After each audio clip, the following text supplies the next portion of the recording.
പ്രിയപ്പെട്ട ഉദ്യോഗാർത്ഥികളെ, കാത്തിരിപ്പിനൊടുവിൽ RRB junior engineer short notice വന്നിരിക്കുകയാണ്.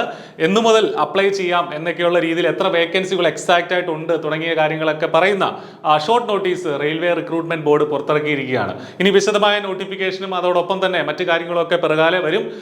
ഈ മാസം ജൂലൈ 30 മുതൽ നമുക്ക് ഈ പരീക്ഷയ്ക്കായിട്ട് അപ്ലൈ ചെയ്ത് തുടങ്ങാം എന്നുള്ളതാണ് RRB പറയുന്നത്. അപ്പോൾ ആ നോട്ടിഫിക്കേഷൻ ഇപ്പോൾ വന്ന ഷോർട്ട് നോട്ടീസിന്റെ ഡീറ്റെയിൽഡ് ആയിട്ടുള്ള കാര്യങ്ങളും എന്തൊക്കെയാണ് നമ്മുടെ സ്റ്റേജസ് ഓഫ് എക്സാമിനേഷൻ തുടങ്ങിയ കാര്യങ്ങളൊക്കെയാണ് നമ്മൾ ഈ വീഡിയോയിൽ ഡിസ്ക്രൈബ് ചെയ്യുന്നത്. അപ്പോൾ നമുക്ക് വീഡിയോയിലേക്ക് കടക്കാം. ഈ പറഞ്ഞതുപോലെ RRB റെയിൽവേ റിക്രൂട്ട്മെന്റ് ബോർഡിന്റെ നോട്ടിഫിക്കേഷൻ ആണ്, അവരുടെ ഷോർട്ട് നോട്ടീസ് ആണ് വന്നിരിക്കുന്നത്. ഡീറ്റെയിൽഡ് ആയിട്ടുള്ള നോട്ടിഫിക്കേഷൻ ഒഫീഷ്യൽ RRB വെബ്സൈറ്റുകളിൽ ഉടൻ തന്നെ വരുന്നതാണ് എന്നുള്ള കാര്യവും ഇതിൽ പറയുന്നുണ്ട്. അപ്പോൾ ഇമ്പോർട്ടൻ്റ് ആയിട്ട് നോക്കേണ്ടത് ഡേറ്റുകളാണ്. Opening date of application July 30, ഈ വർഷം ജൂലൈ 30 മുതൽ നമുക്ക് അപ്ലൈ ചെയ്ത് തുടങ്ങാം. ഓഗസ്റ്റ് 29 വരെയാണ് അപ്ലൈ ചെയ്യാനുള്ള ലാസ്റ്റ് ഡേറ്റ്. ജൂലൈ 30 മുതൽ ഓഗസ്റ്റ് 29 വരെയുള്ള ഒരു മാസം നിങ്ങൾക്ക് അപ്ലൈ ചെയ്യാനായിട്ടുണ്ട്. നിശ്ചിത യോഗ്യതയുള്ള ആളുകളെ സംബന്ധിച്ചിട്ട് എന്തൊക്കെയാണ് യോഗ്യത എന്നുള്ള കാര്യങ്ങളൊക്കെ വളരെ വിശദമായിട്ട് നമ്മൾ മുൻ വീഡിയോകളിലൊക്കെ പറഞ്ഞിട്ടുണ്ട്. ഈ ചാനലിൽ തന്നെ ആ വീഡിയോകൾ കിടപ്പുണ്ട്, ഇതിലും നമുക്കത് പറയാതെ.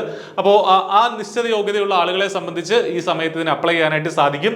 ഇനി ഇതിന്റെ വേക്കൻസികളൊക്കെ പറയുകയാണെങ്കിൽ രണ്ട് ടൈപ്പ് ഓഫ് പോസ്റ്റുകളിലേക്കാണ് ഈ ഒരു ഷോർട്ട് നോട്ടീസ് വന്നിരിക്കുന്നത്. Chemical supervisor research and metallurgical supervisor research എന്നുള്ളതാണ് ഒന്നാമത്തത്. രണ്ടാമത്തതാണ് നമ്മളെ സംബന്ധിച്ച് വളരെ ഇമ്പോർട്ടൻ്റ് ആയിട്ടുള്ളത്, ഒരുപാട് വേക്കൻസികളുള്ള junior engineer, RRB junior engineer, അതുപോലെ തന്നെ കെമിക്കൽ ആൻഡ് മെറ്റലർജിക്കൽ അസിസ്റ്റന്റ് തുടങ്ങിയവരുടെയൊക്കെ നോട്ടിഫിക്കേഷൻ ഈ പറഞ്ഞ ഷോർട്ട് നോട്ടീസ് വന്നിട്ടുണ്ട്. ലെവൽ 6 ആണ് പേ സ്കെയിൽ വരുന്നത്. 35,400 ആണ് ഇനിഷ്യൽ പേ തന്നെ വരുന്നത്. വളരെ മികച്ച ഒരു സ്കെയിലാണ്. സെൻട്രൽ ഗവൺമെന്റ് ജോലിയാണ്, റെയിൽവേയിലെ ജോലിയാണ്, വളരെ മികച്ച ഒരു ജോലി തന്നെയാണ്. അപ്പോൾ ഈ പറഞ്ഞ പോലെ മെഡിക്കൽ സ്റ്റാൻഡേർഡും മറ്റു കാര്യങ്ങളും ഒക്കെ ഇനി പ്രസിദ്ധീകരിക്കാനിരിക്കുന്ന ഡീറ്റെയിൽഡ് ആയിട്ടുള്ള നോട്ടിഫിക്കേഷനിൽ വരും എന്നാണ് പറഞ്ഞിരിക്കുന്നത്. പ്രധാനപ്പെട്ട കാര്യം ഏജ് ലിമിറ്റ് ആണ്. 36 വയസ്സ് വരെയുള്ളവർക്ക് ഇതിന് അപേക്ഷിക്കാൻ സാധിക്കും. കഴിഞ്ഞ തവണ 33 വയസ്സായിരുന്നു, ഇത്തവണ അത് 36 വയസ്സാക്കി ഉയർത്തിയിട്ടുണ്ട്. അതുകൊണ്ട് തന്നെ 2025 ജനുവരി 1 36 വയസ്സ് തികയുന്ന ആളുകൾക്ക് വരെ ഇതിന് അപേക്ഷിക്കാനായിട്ട് സാധിക്കും. റിസർവേഷൻ കാറ്റഗറികൾക്ക് SC/ST ആണെങ്കിലും OBC ഒക്കെ ആണെങ്കിൽ യൂഷ്വൽ ആയിട്ടുള്ള റിസർവേഷനും കേന്ദ്ര സർക്കാരിന് പറഞ്ഞിരിക്കുന്ന റിസർവേഷന്റെ ഏജ്, ആ ഒരു ഏജ് ഇളവ് നിങ്ങൾക്ക് കിട്ടുന്നതാണ്. ടോട്ടൽ വേക്കൻസികൾ ഇതെല്ലാം കൂടെ ചേർത്തുള്ള ടെൻറ്റേറ്റീവ് വേക്കൻസി ഇപ്പൊ ജൂനിയർ എഞ്ചിനീയർക്കും അതുപോലെ തന്നെ ഡിപ്പോർട്ട് മെറ്റീരിയൽ സൂപ്രണ്ടന്റും CMAക്കും എല്ലാം കൂടെ ചേർത്ത് 7,934 വേക്കൻസികൾ ഉണ്ട് എന്നുള്ള കാര്യവും റെയിൽവേ സ്പെസിഫൈ ചെയ്തിട്ടുണ്ട്. ഇതിൽ തന്നെ ഏറ്റവും കൂടുതൽ വേക്കൻസി ഉള്ളത് JEEക്കാണ്. എല്ലാ RRBകളോടെ ചേർത്തിട്ടാണ്. ഇന്ത്യയിലെ പല RRBകൾ ഉണ്ട്, തിരുവനന്തപുരം ഉൾപ്പെടെ. അപ്പൊ എല്ലാ RRBകളെ ചേർത്തിട്ടാണ് 7,000-ലേറെ വേക്കൻസികൾ, 8,000-ഓളം വേക്കൻസികൾ പറഞ്ഞിരിക്കുന്നത്. അപ്പോൾ അത്രയും വേക്കൻസികളിലേക്കുള്ള നിയമനമാണ് വരുന്നത്. ഏതൊക്കെ RRBകളിലാണ് ഈ വേക്കൻസികൾ ഉള്ളത് എന്നുള്ള കാര്യം, അതിൽ തന്നെ റിസർവേഷൻ കാറ്റഗറിക്ക് എത്ര, അൺറിസർവ്ഡ് എത്ര തുടങ്ങിയ കാര്യങ്ങളൊക്കെ വളരെ വിശദമായിട്ട് ഇനിയുള്ള നോട്ടിഫിക്കേഷൻസിൽ വരും. വളരെ കൃത്യമായിട്ട് അത് പറയുകയും ചെയ്യും, ഓരോ RRBക്കും എത്ര വേക്കൻസികൾ ഉണ്ടെന്നുള്ളത്. അതിനുശേഷം വിശദമായിട്ട് ഇതിന് അപ്ലൈ ചെയ്യുന്നത് എങ്ങനെയാണ് തുടങ്ങിയ കാര്യങ്ങളൊക്കെ പറഞ്ഞിട്ടുണ്ട്. ഓൺലൈൻ ആപ്ലിക്കേഷൻ ആണ്. RRB wise, zone wise detailed distribution or vacancies is given in annexure B of detailed CN publish ചെയ്തിട്ടില്ല, ഉടനെ തന്നെ വരുന്നതാണ്. ദെൻ ഈ പറഞ്ഞ പോലെ ഏജ് റിലാക്സേഷൻ ഉണ്ട് എന്നുള്ള കാര്യമൊക്കെ പറയുന്നുണ്ട്. എഡ്യൂക്കേഷൻ ക്വാളിഫിക്കേഷൻ നമുക്കറിയാം, ഡിപ്ലോമയാണ് ഇതിന്റെ മിനിമം. RRB ജൂനിയർ എഞ്ചിനീയറിനെ സംബന്ധിച്ചിട്ട് ഡിപ്ലോമയാണ് ഏറ്റവും മിനിമം ആയിട്ടുള്ള ക്വാളിഫിക്കേഷൻ. ഡിപ്ലോമ അല്ലെങ്കിൽ BTech ഉള്ള ആളുകൾക്ക് അപ്ലൈ ചെയ്യാനായിട്ട് സാധിക്കും. I+നെ സംബന്ധിച്ച് പറയുകയാണെങ്കിൽ I+ൽ 2 ബ്രാഞ്ചുകൾക്കുള്ള കോച്ചിങ് അവൈലബിൾ ആണ്. സിവിൽ ആൻഡ് അലൈഡ് എഞ്ചിനീയറിംഗും അതുപോലെ തന്നെ RRB JEE mechanical and allied എഞ്ചിനീയറിംഗും. അപ്പോൾ ഈ 2 കാറ്റഗറികളിലും പെടുന്ന ഉദ്യോഗാർത്ഥികളെ സംബന്ധിച്ചിട്ട് നമ്മുടെ I+ന്റെ ഇന്റൻസീവ് ആയിട്ടുള്ള കോച്ചിങ് ഓൾറെഡി സ്റ്റാർട്ട് ചെയ്ത് കഴിഞ്ഞു. 2 ഘട്ടങ്ങളാണ്. CBT 1 ഉണ്ട്, CBT 2 ഉണ്ട്. ഈ 2 ഘട്ടങ്ങൾക്ക് വേണ്ടിയിട്ടുമുള്ള കോച്ചിങ് നമുക്ക് അവൈലബിൾ ആണ്. അപ്പോൾ ആ കാര്യങ്ങളൊക്കെ നമുക്ക് ഈ വീഡിയോടൊപ്പമുള്ള ഡിസ്ക്രിപ്ഷനിൽ നിങ്ങൾക്ക് കാണാൻ സാധിക്കും. എന്തെങ്കിലും ഡൗട്ട്സ് ഉണ്ടെങ്കിൽ ആ നമ്പറുകളിലൊക്കെ വിളിച്ച് ചോദിക്കാം. ഓക്കെ, അപ്പോൾ ഈ പറഞ്ഞതുപോലെ വിവിധ ബ്രാഞ്ചുകളുള്ളവർക്ക് ഇപ്പോൾ മെക്കാനിക്കൽ ആൻഡ് അലൈഡ് എഞ്ചിനീയറിംഗ് എന്ന് പറഞ്ഞാൽ അതിനകത്ത് mechanical engineering, production, automobile, tool and dye making, അങ്ങനെ കുറേ സെറ്റ് ഓഫ് ബ്രാഞ്ചസ് വരുന്നുണ്ട്. അതെല്ലാം ആ യോഗ്യതയുള്ള ആളുകൾക്കെല്ലാം ഇതിന് അപ്ലൈ ചെയ്യാൻ പറ്റും. അതുപോലെ സിവിൽ ആൻഡ് അലൈഡ് എഞ്ചിനീയറിംഗിൽ സിവിലുമായി ബന്ധപ്പെട്ട് വരുന്ന ബ്രാഞ്ചുകൾക്കൊക്കെ ഇതിന് അപ്ലൈ ചെയ്യാൻ സാധിക്കും. ഡിപ്ലോമ ആണ് മിനിമം, ഡിപ്ലോമ വേണം, അല്ലെങ്കിൽ BTech വേണം എന്നുള്ളതാണ് പറഞ്ഞിരിക്കുന്നത്. മറ്റൊരു കാര്യം പ്രധാനമായിട്ട് പറഞ്ഞിരിക്കുന്നത്, candidates waiting for results of prescribed educational qualification should not apply. അതായത് റിസൾട്ട് വന്ന ആളുകൾക്ക് മാത്രമേ ഇതിന് അപ്ലൈ ചെയ്യാനായിട്ട് സാധിക്കുകയുള്ളൂ. ഓക്കെ, ഇപ്പൊ പഠിച്ചുകൊണ്ടിരിക്കുന്ന അല്ലെങ്കിൽ ലാസ്റ്റ് ഇയർ ആയിരിക്കുന്ന, ഇപ്പൊ പരീക്ഷ എഴുതി റിസൾട്ട് വെയിറ്റ് ചെയ്യാനിരിക്കുന്ന ആളുകൾക്ക് ഇതിന് അപ്ലൈ ചെയ്യാൻ പറ്റില്ല. നിങ്ങളുടെ റിസൾട്ട് റിസൾട്ട് ഈ ആപ്ലിക്കേഷന്റെ ഇതിന്റെ ലാസ്റ്റ് ഡേറ്റ് എന്നാ ഓഗസ്റ്റ് 29 മുമ്പ് റിസൾട്ട് വന്ന് സർട്ടിഫിക്കറ്റ് കിട്ടുകയാണെങ്കിൽ നിങ്ങൾക്ക് അപ്ലൈ ചെയ്യാം. അല്ലാതെ പരീക്ഷ റിസൾട്ട് വെയിറ്റ് ചെയ്യുന്ന ആളുകൾക്ക് ഇതിന് അപ്ലൈ ചെയ്യാൻ പറ്റില്ല എന്നുള്ള കാര്യം കൃത്യമായിട്ട് ഇതിനകത്ത് പറയുന്നുണ്ട്. ദെൻ ഒരു RRBയിലേക്കാണ് നമ്മൾ അപ്ലൈ ചെയ്യേണ്ടതെന്നുള്ള കാര്യവും പറയുന്നുണ്ട്. ഒരു ആപ്ലിക്കേഷൻ ഫീസ് ഉണ്ട്.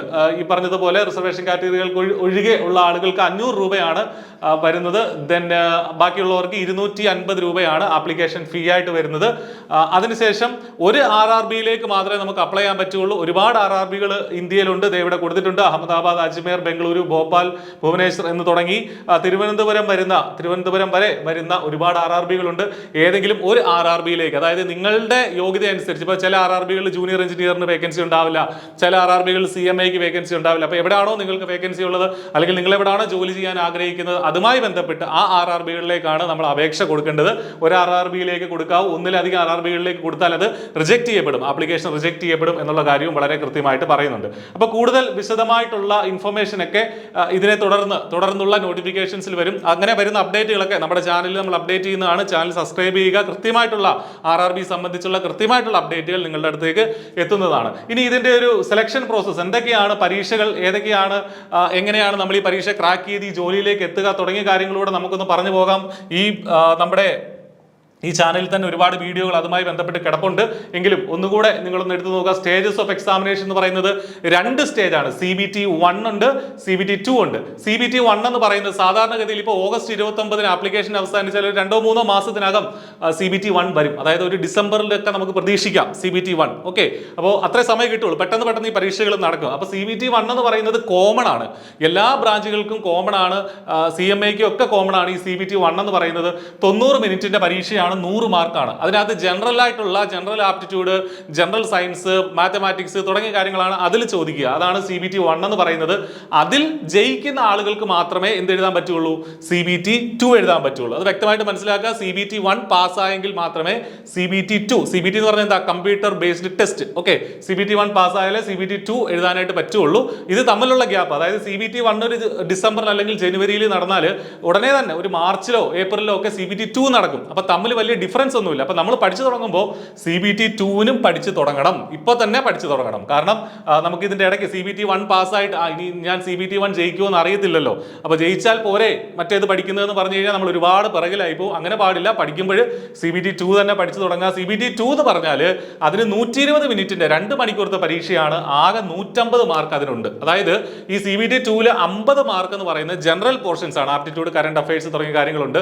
ബാക്കി 100 മാർക്ക് എന്ന് പറയുന്നത് ടെക്നിക്കൽ പോർഷൻസ് ആണ്. ടെക്നിക്കൽ എന്ന് പറഞ്ഞാൽ എന്തൊക്കെ വരും, സിവിൽ ആണെങ്കിൽ സിവിലുകാരുടെ സബ്ജക്ട് പഠിക്കണം 100 മാർക്കിന്, ഇലക്ട്രോണിക്സ് ആണെങ്കിൽ ഇലക്ട്രോണിക്സുകാരുടെ സബ്ജക്ട് 100 മാർക്കിന് പഠിക്കണം, മെക്കാനിക്കൽ ആണെങ്കിൽ മെക്കാനിക്കലിന്റെ സബ്ജക്റ്റുകൾ, കോർ ഏരിയാസ്, ഒരു ഡിപ്ലോമ നിലവാരമുള്ള പരീക്ഷ തന്നെയാണ്, അത് 100 മാർക്കിന് പഠിക്കേണ്ടതായിട്ടിരിക്കുന്നത്. അപ്പോൾ ടെക്നിക്കൽ സബ്ജക്റ്റുകൾ വരുന്നത് CBT 2ല് മാത്രമേ ഉള്ളൂ. CBT 1ല് ടെക്നിക്കൽ സബ്ജക്റ്റുകൾ ഇല്ല എന്നുള്ള കാര്യം മനസ്സിലാക്കാം. ഇതാണ് എക്സാമിന്റെ ഒരു കോമൺ രീതി. 1 ജയിക്കുന്നവർക്കാണ് 2 ഉള്ളത്. പക്ഷേ 2ന്റെ 1ന്റെ ഇടയിൽ വലിയ വ്യത്യാസമില്ല എന്നുള്ള കാര്യം മനസ്സിലാക്കുക. CBT 1ന്റെ സിലബസ് ചെറുതായിട്ടൊന്ന് പറഞ്ഞു പോയിട്ടുണ്ട്. മാത്തമാറ്റിക്സ് 30 മാർക്കിനുണ്ട്, general intelligence and reasoning 25 mark, general awareness 15 mark, general science 30, അങ്ങനെയാണ് ടോട്ടൽ 100 മാർക്ക്. 1.5 മണിക്കൂറിന്റെ പരീക്ഷ. CBT 1ന്റെ സിലബസ് ഒക്കെ നമ്മൾ ഒരുപാട് ഡിസ്കസ് ചെയ്ത് പോയതാണ്. CBT 2 എന്ന് പറഞ്ഞാൽ അവിടെയും 50 മാർക്ക് ജനറൽ അവയർനെസ് ഉണ്ട്, ഫിസിക്സ് ആൻഡ് കെമിസ്ട്രി ഉണ്ട്, ബേസിക്സ് ഓഫ് കമ്പ്യൂട്ടർ ഉണ്ട്, ദെൻ ബേസിക്സ് ഓഫ് എൻവയോൺമെന്റൽ ആൻഡ് പൊല്യൂഷൻ കൺട്രോൾ. പിന്നെ 100 മാർക്കും എന്താണ്, ടെക്നിക്കൽ എബിലിറ്റീസ്. ടെക്നിക്കൽ എബിലിറ്റീസ് എന്ന് പറഞ്ഞാൽ നിങ്ങളുടെ ടെക്നിക്കൽ സബ്ജക്ട് ആണ് പഠിക്കേണ്ടത് 100 മാർക്കിന്. അങ്ങനെയാണ് 150 മാർക്ക് വരുന്നത്. 120 മിനിറ്റിന്റെ പരീക്ഷയാണ്. അപ്പോൾ അത്തരം സിലബസ് ഒക്കെ നമ്മൾ നേരത്തെ തന്നെ പറഞ്ഞിട്ടുണ്ട്. ദെൻ I+ ഈ പരീക്ഷകൾക്കായിട്ട് CBT 1നും CBT 2നും. CBT 1 എല്ലാവർക്കും കോമൺ ആണ്, അത് എല്ലാ ബ്രാഞ്ചുകാർക്കും എടുക്കാൻ പറ്റുന്ന കോഴ്സ് തന്നെയാണ്. അതേസമയം CBT 2 നമ്മൾ സിവിൽ എഞ്ചിനീയേഴ്സിനും അതുപോലെ തന്നെ മെക്കാനിക്കൽ എഞ്ചിനീയേഴ്സിനുമാണ് പ്രൊവൈഡ് ചെയ്യുന്നത്. പിന്നെ CMA, RRB CMAയുടെ കോച്ചിങ്ങും നമുക്കുണ്ട്. ഫിസിക്സ്, കെമിസ്ട്രി യോഗ്യതയുള്ള ആളുകൾക്കാണ് അതിനും അപ്ലൈ ചെയ്യാനായിട്ട് പറ്റുക. അതും വളരെ ചെറിയ ഫീസിൽ കോംബോ ഓഫേഴ്സിലൊക്കെ നിങ്ങൾക്ക് ജോയിൻ ചെയ്യാവുന്നതാണ്. High quality classes, clear and crisp നോട്ടുകളൊക്കെ നമ്മൾ പ്രൊവൈഡ് ചെയ്യുന്നുണ്ട്. അതുകൂടാതെ തന്നെ ഒരുപാട് PSC പരീക്ഷകൾ ഉയർന്ന 1ാം റാങ്കുകൾ ഉൾപ്പെടെ നേടിയ അതേ ക്വാളിറ്റിയുള്ള ക്ലാസ്സുകൾ തന്നെയാണ് നമ്മുടെ RRB പരീക്ഷയ്ക്ക് വേണ്ടിയിട്ടും നമ്മൾ പ്രൊവൈഡ് ചെയ്യുന്നത്. അപ്പോൾ ഒട്ടും വൈകണ്ട, പഠനം ആരംഭിക്കുക. ഉടനെ തന്നെ ആപ്ലിക്കേഷൻ വരും, ഇന്ന് തന്നെ. ഇനി നമുക്ക് സമയമില്ല. ഒരു മത്സരത്തിൽ നമുക്ക് ഓൾ ഇന്ത്യ ലെവലിലാണ് മത്സരിക്കേണ്ടത് എന്നുള്ള കാര്യം ഓർക്കുക. അതുകൊണ്ട് തന്നെ ഏറ്റവും നന്നായിട്ട് പഠിക്കുന്നവരാണ് ഉയർന്ന സ്കോർ നേടി ജോലിയിലേക്ക് എത്തുന്നത്. നിങ്ങൾക്ക് അതിന് സാധിക്കട്ടെ എന്ന് ആശംസിക്കുന്നു. Thank you.